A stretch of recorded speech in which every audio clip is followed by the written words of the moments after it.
Buenos días, mi nombre es Elena Meléndez y el día de hoy les voy a presentar el video del tema de los derechos humanos como tesoro contra la corrupción para la clase de oratoria y argumentación jurídica. Bueno, pues comenzando.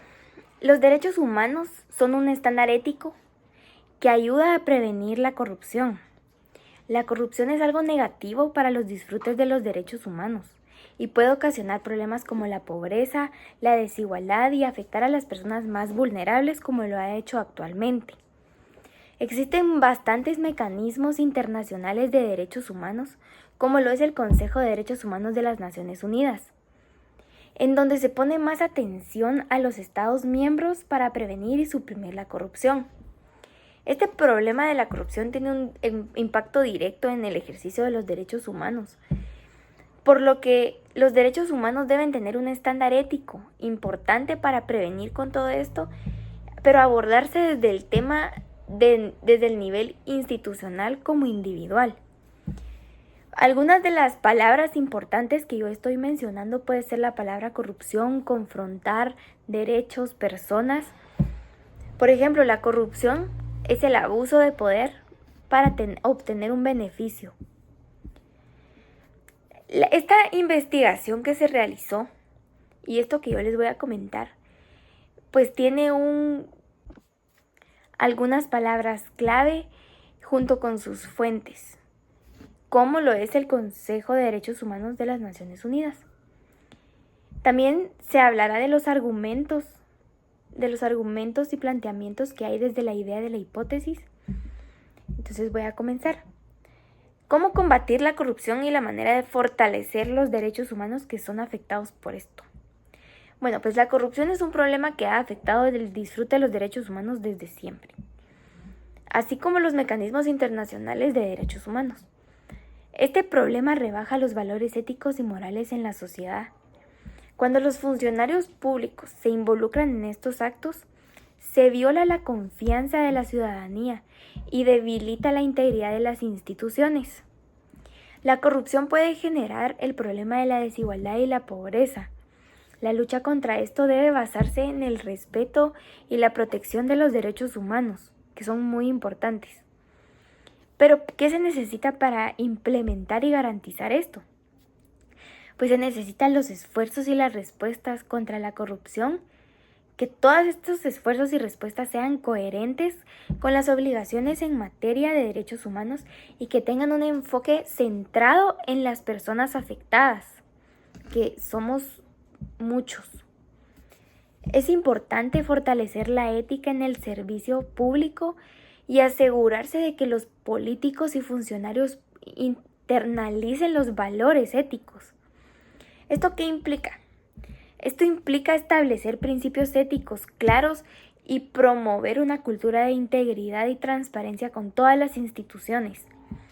Además, se debe implementar mecanismos de rendición de cuentas efectivos y promover la participación ciudadana en la supervisión y la denuncia de actos de corrupción, como lo hemos visto.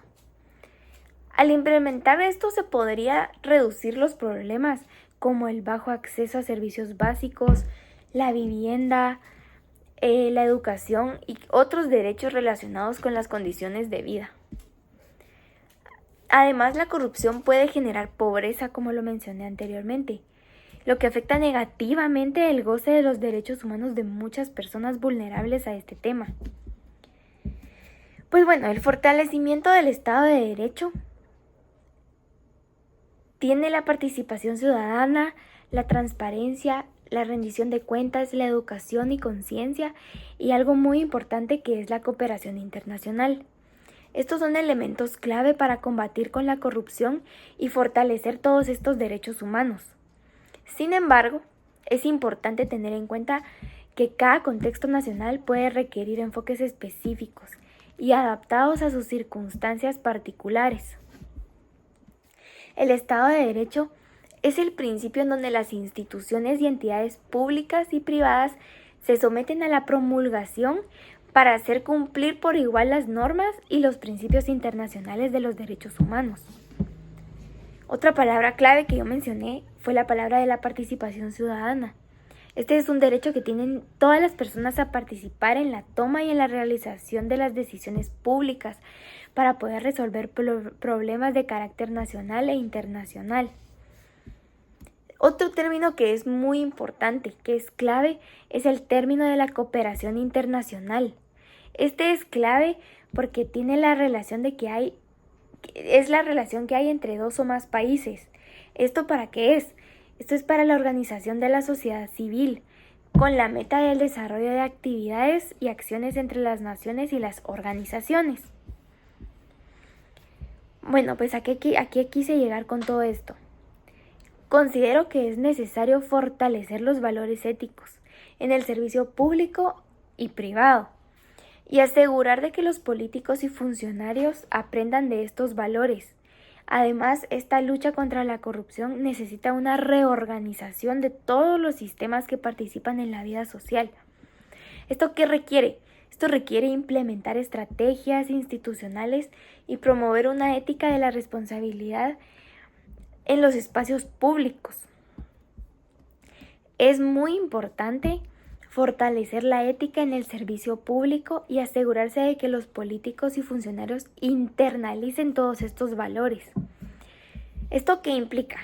Esto implica establecer principios éticos claros y promover una cultura de integridad y transparencia en todas las instituciones. Algo muy importante es tener en cuenta de que cada contexto nacional puede requerir enfoques específicos y adaptados a sus circunstancias particulares.